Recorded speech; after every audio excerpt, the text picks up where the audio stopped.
Tonight, our special transmission, as Saudi Arabia's crown prince says he fears for his life for pushing the Saudi-Israel normalization deal.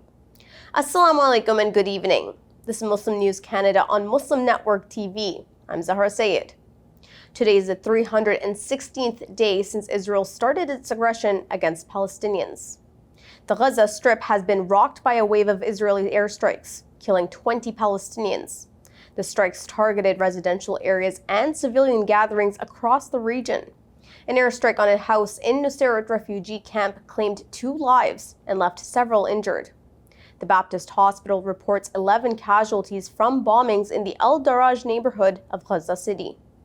In the El Mawasi camp, airstrikes have killed at least 4 people, including 3 children. The area is a so-called safe zone. The Israeli military's aggressive actions have severely diminished previously designated safe zones. Fresh evacuation orders now extend to areas in Deir el-Balah and Khan Yunis. This has further tightened the humanitarian space for displaced residents. Another disturbing report has emerged from the Steteman detention center in southern Israel. An Israeli military doctor has revealed appalling conditions for Palestinian detainees. He says detainees are shackled and receive inadequate medical care. Due to the staggering number of casualties, Gaza is running out of space to dig graves for their dead. Naji Abu Hatib, a grave digger in Khan Yunis, reports digging 70 graves in a single day. The United Nations has called for a 7-day ceasefire to enable polio vaccinations for 640,000 children. At least 40,005 Palestinians have been killed since October 7th, and 92,401 have been injured. A senior official of Hamas has confirmed that Mohammed Deif, the commander of the Qassam Brigades, is alive. The news comes after Israel claimed that Deif was killed in airstrikes on July 13th. The attack targeted a humanitarian zone in Khan Yunis, where 88 Palestinians were killed and 289 were injured. Osama Hamdan dismissed the Israeli claim that the attack was meant to target Deif. Israeli Prime Minister Netanyahu had asserted that Deif was responsible for attacks on Israeli civilians. He had claimed his death as a significant victory. Hamas denies all these claims. The group says the news of alleged assassination is part of an Israeli misinformation campaign. The deputy head of Hamas, Khalil al-Hayya, says Israeli Prime Minister Benjamin Netanyahu wants to declare a fake victory by announcing an alleged assassination.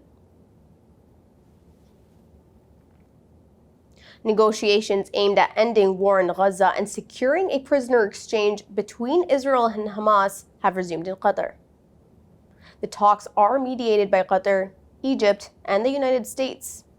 The discussions involve top officials, including U.S. CIA Director William Burns and Egyptian intelligence chief Abbas Kamil and Israel's Mossad chief David Barnea.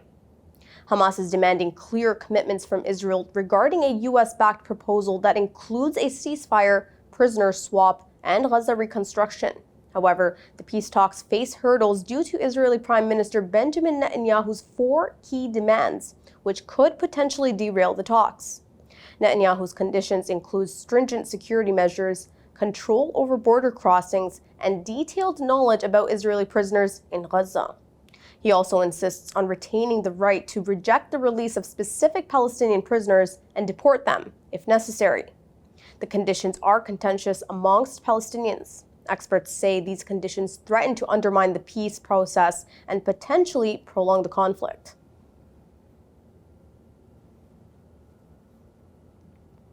Israeli settlers have attacked the village of Jit in the northern West Bank, setting fire to homes and cars.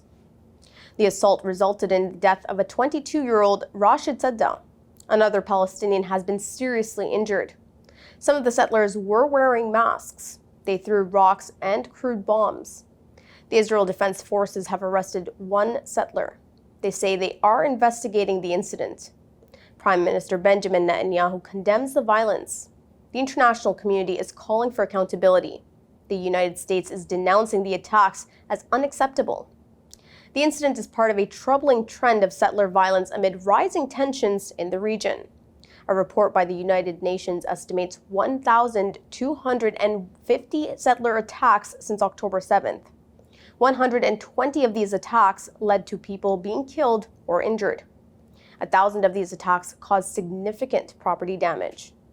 There are nearly 700,000 Jews living in 160 settlements in the occupied West Bank. All these settlements are illegal under international law. Saudi Crown Prince Mohammed bin Salman says he is placing his life in danger by negotiating a deal with the United States and Israel. The prince has conveyed to the U.S. lawmakers his fears of assassination as he pushes for a normalization of relations between Saudi Arabia and Israel. He has likened his predicament to that of Egypt's Anwar Sadat, who was killed after his peace agreement with Israel. The proposed pact by the prince includes U.S. security guarantees, aid for its civilian nuclear program, and significant investments. In return, Saudi Arabia will reduce its dealings with China and establish ties with Israel. However, the deal faces hurdles notably due to Israeli resistance to a clear path for a Palestinian state. It is a critical issue for the prince given the current situation in Gaza. Despite the mounting regional anger and violence, the prince remains committed to this deal. The challenge lies in convincing Israeli Prime Minister Benjamin Netanyahu to accommodate Palestinian demands. Politico, a U.S.-based digital newspaper, reports the prince believes that without resolving the Palestinian issue, his country would not benefit from the supposed economic, technological, and military benefits of the deal. Canada is facing scrutiny over its arms export practices. Canadian-made munitions are set to reach Israel through the United States. These munitions are valued at $60 million. This comes despite global criticism of U.S. weapon sales to Israel. Critics argue that Canada's involvement breaches international laws, including the United Nations Arms Trade Treaty. The treaty forbids arms transfers that could contribute to human rights violations. Critics say Canada's arms export system is opaque, allowing weapons to reach Israel with minimal oversight. Human rights advocates are accusing Canada of failing to uphold its legal obligations and demanding greater transparency in its arms export policies. They are calling for immediate action.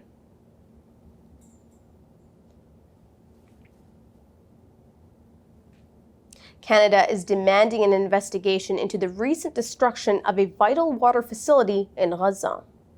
The facility, located in the Tel al-Sultan district in Rafah, was destroyed nearly a month ago. The facility is known locally as the Canada Well due to its Canadian support over the years. Global Affairs Canada has yet to confirm if it is funded by Canadian dollars. The water facility was crucial for about 100,000 people in an area grappling with a humanitarian crisis. Canadian officials are calling for a ceasefire to ease the dire situation and improve access to clean water.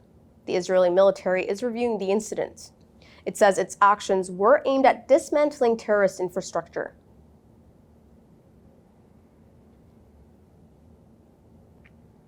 "113 journalists have signed an open letter urging the U.S. Secretary of State Antony Blinken to halt arms transfers to Israel. 7 press freedom organizations and 20 news outlets have also signed the letter.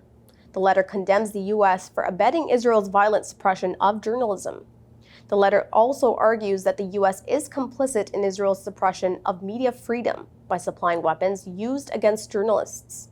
The letter highlights a pattern of Israeli attacks on journalists and press freedom. It calls for an immediate arms embargo to protect the integrity of journalism. Recently, Al Jazeera's Ismail al-Ghul and Rami al-Rifi have been killed by Israeli missile strikes while covering the war.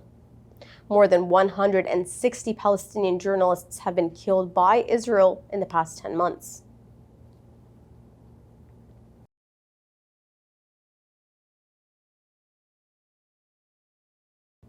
Thank you for watching.